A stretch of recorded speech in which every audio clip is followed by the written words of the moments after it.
فأنا ناصح لإخواني بالصدع بالحق تبيض وجوههم. السكوت في مسألة الحزبية يضرها، فاصدع بما تؤمر وأعرض عن المشركين. سلامي على دماج ورجالها والشيخ يحيى ودار العلم يا سعد بانيها. قال المؤلف رحمه الله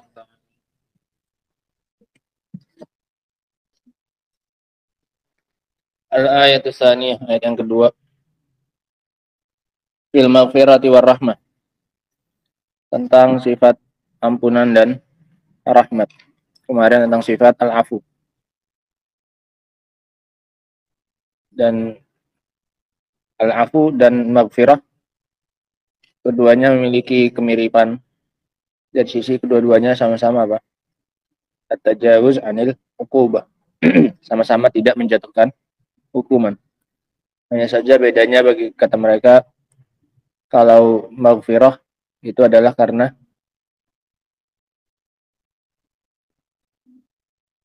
melakukan yang haram, adapun afu kalau meninggalkan yang wajib. Nah, kemudian al-afu, pemberian maaf, ini baru terpuji jika dengan pemberian maaf tersebut semakin apa ini? Menjadikan orang yang diberi maaf membaik keadaannya. Adapun jika tidak membaik atau jadi lebih jelek keadaannya, maka ini tidak diperbolehkan dan dicela orang yang memberikan maaf. Nah, adapun jika sama saja tidak mendatangkan pengaruh, maka hukum asalnya apa ini? Hukum asalnya diberi maaf. Wa anta'fu aqrabu lit taqwa. Nah, qala al-mu'allif rahimahullahu ta'ala al-ayatu tsaniyah fil maghfirati war rahmah qauluhu wal ya'fu wal yasfahu ala tuhibbuna an yaghfirallahu lakum wallahu ghafurur rahim. Hadhihi al-ayah nazalat fi Abi Bakr radhiyallahu anhu wa dhalika anna Mistah bin Usasah radhiyallahu anhu kana ibna khalati Abi Bakr. Ayat ini turun berkaitan dengan Abu Bakar As-Siddiq radhiyallahu anhu. Yang demikian adalah tatkala Mistah bin Usasah, yang mana dia adalah anak dari bibinya Abu Bakar, sepupunya Abu Bakar. Wa kana mimman takallamu fil ifk, dan dia adalah termasuk yang berbicara dalam fitnah ifk, dalam fitnah tuduhan kepada Aisyah radhiyallahu anha. Mistah termasuk yang berbicara dalam fitnah tersebut, sehingga diputus oleh Abu Bakar nafkahnya. Selama ini Abu Bakar selalu memberi bantuan kepadanya. Maka begitu tahu Mistah ini terlibat, maka diberhentikan nafkahnya oleh Abu Bakar As-Siddiq radhiyallahu anhu. Wa qisatil ifk, dan kisah ifk itu adalah anna qauman minal munafiqina takallamu fi irdi Aisyah radhiyallahu anha.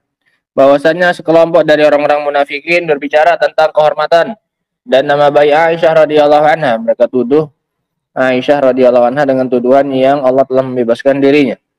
Walaysa wallahi qasduhum Aisyah radhiyallahu anha, dan bukanlah sama sekali tujuan utama mereka adalah Aisyah. Tujuan mereka menuduh Aisyah bukan sama sekali ingin menjatuhkan Aisyah, tapi siapa? Rasul sallallahu alaihi wasallam. Mereka ingin menembak Rasul SAW melalui siapa ini? Aisyah. Karena jika jatuh istrinya, maka dia pun akan jatuh. Masa laki-laki milih perempuan yang kayak gini, yang nggak beres? Paham ya? Tujuan utama orang-orang munafik ini adalah ingin menjatuhkan Rasulullah sallallahu alaihi wasallam. Aisyah ini hanya sebagai alatnya saja.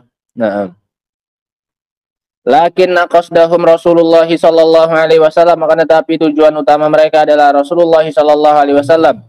An yudannisu firasyah, mereka ingin mengotori kasurnya Rasul sallallahu alaihi wasallam. Apa maksudnya ya? Mereka ingin mengatakan bahwasanya ranjang Rasul ini enggak suci. Bahwasanya Aisyah itu melakukan tindakan yang tidak terpuji, sehingga mengotori ranjangnya siapa? Rasul sallallahu alaihi wasallam.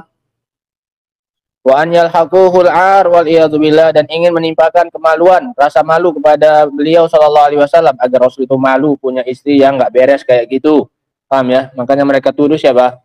Aisyah radhiyallahu anha wal iyadu billah. Walakin Allah walillahil hamd fadhahum, akan tapi Allah Subhanahu wa taala walillahil hamd membongkar mereka, Wa qala walladzi tawalla kibrahu minhum lahu adzabun azim, dan orang yang memegang urusannya yang paling besar dari mereka, Abdullah bin Ubay bin Salul, maka untuknya azab yang sangat besar. Takallamu fiha, mereka membicarakan Aisyah radhiyallahu anha, wa kana aksar man takallama fihal munafiqun. Dan yang paling banyak membahas tentang fitnah tersebut adalah orang-orang munafikin. Orang-orang munafikin selalu aktif dalam setiap fitnah yang melibatkan kaum muslimin dalam rangka mencari celah di antara mereka. Wa takallama fiha nafarun minas sahabati radhiyallahu anhum ma'rufun bis shalah, dan juga ikut berbicara tentang masalah fitnah ini sekelompok dari para sahabat yang dikenal dengan kebaikannya. Zaman-zaman fitnah ini enggak yang jelek, yang enggak baik pun terkadang bisa terikut-ikut. Ini namanya fitnah. Nah, menjadi cobaan bagi semua orang. Bahkan orang-orang yang saleh sekalipun bisa terseret-seret ke dalam fitnah tersebut jika tidak menjaga diri dengan baik, waliyadzubillah. Wa minhum Mistah bin Usasah, di antara mereka adalah Mistah bin Usasah yang ikut terseret dalam fitnah ini. Falamma takallama fiha, tatkala dia berbicara tentang Aisyah, wa kana hadza min akbaril qati'atur rahim an yatakallam insan fi qaribihi mimma yakhdash karamatahu la siyama wa anna dzalika fi ummil mu'minina zaujati Rasulillah sallallahu alaihi wasallam. Dan ini adalah sebesar-besarnya tindakannya memutus silaturahim, karena masih saudara mereka, masih ada hubungan kekeluargaan. Mistah ini adalah sepupunya siapa? Sepupunya Rasul. Sementara Aisyah sepupunya Abu Bakar. Sementara Aisyah adalah putrinya. Ya kalau hitung-hitungan kita ya hitung anaknya itu. Ya kan? Sama hitung-hitungan anaknya. Nah, itu masa dia berbicara tentang keluarganya sendiri. Maka ini adalah tindakan yang memutus silaturahmi yang terbesar. Seorang berbicara tentang kabarnya, tentang sesuatu yang mencoreng kehormatan dirinya. Terutama ini juga pada haknya Ummul Mukminin, istrinya Rasul SAW. Enggak hanya sebagai anak dari sepupunya saja, tapi juga istrinya Rasul dan juga ibunya kaum mukminin.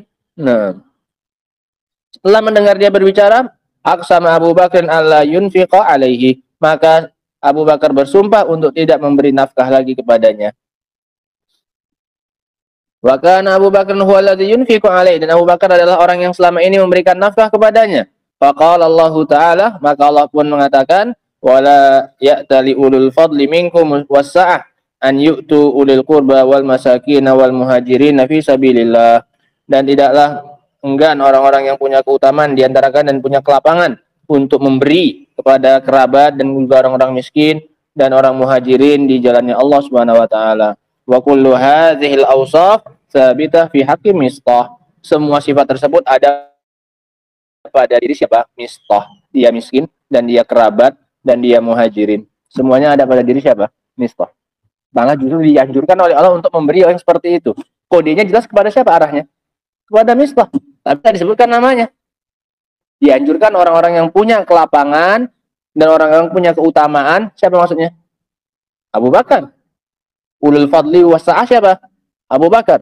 Nah, memberi kepada siapa? Ulul qurba, yang punya kekerabatan dengan dia. Orang miskin lagi, muhajirin lagi. Siapa? Mistah. Nah, semua sifat itu ada pada diri Mistah. Bahwa qaribun wa miskinun wa muhajir. Dia kerabatnya Abu Bakar, dia juga orang miskin, dan dia juga ada seorang muhajir. Wal ya'fu wal yasfahu, hendaknya dia memberikan maaf, tidak menjatuhkan hukuman. Ala tuhibbuna an yaghfirallahu lakum, tidakkah kalian suka Allah mengampuni kalian? Wallahu ghafurur rahim. Faqala Abu Bakar radhiyallahu anhu, maka berkata Abu Bakar ketika turun ayat ini, dan dia sadar langsung bahwasanya dia yang dimaksud dengan apa ini? Ayat itu. Dia sadar persis, tahu persis bahwasanya ayat ini berkenaan dengan siapa ini? Dirinya ketika memutus nafkahnya siapa ini? Mistah. Nah, maka berkata Abu Bakar, bala wallahi, mau demi Allah, nuhibbu an yaghfirallahu lana, kami ingin Allah mengampuni kami. Konsekuensinya dia mengampuni siapa? Ya mengampuni Mistah, demi mengharapkan ampunan dari siapa? Dari Allah Subhanahu wa taala. Faradda alaihin nafaqah, maka dia pun kembali mengembalikan apanya? Nafkahnya. Ada huwa ma nazalat fihil ayah, inilah tentang kisah turunnya ayat ini. Amma tafsiru, ada tafsirnya insyaallah pada pertemuan berikutnya. Wallahu taala alam bissawab. Sehingga ini kisah sekilas tentang kisah apa ini? Kisah ifk yang sampai melibatkan sebagian sahabat, di antaranya adalah kerabatnya Abu Bakar sendiri, yaitu Mistah bin Usasah. Wallahu ta'ala a'lamu bissawab. Alhamdulillah. Subhanakallahumma bihamdika asyhadu an la ilaha illa anta astaghfiruka wa atubu ilaik. Walhamdulillahi rabbil alamin.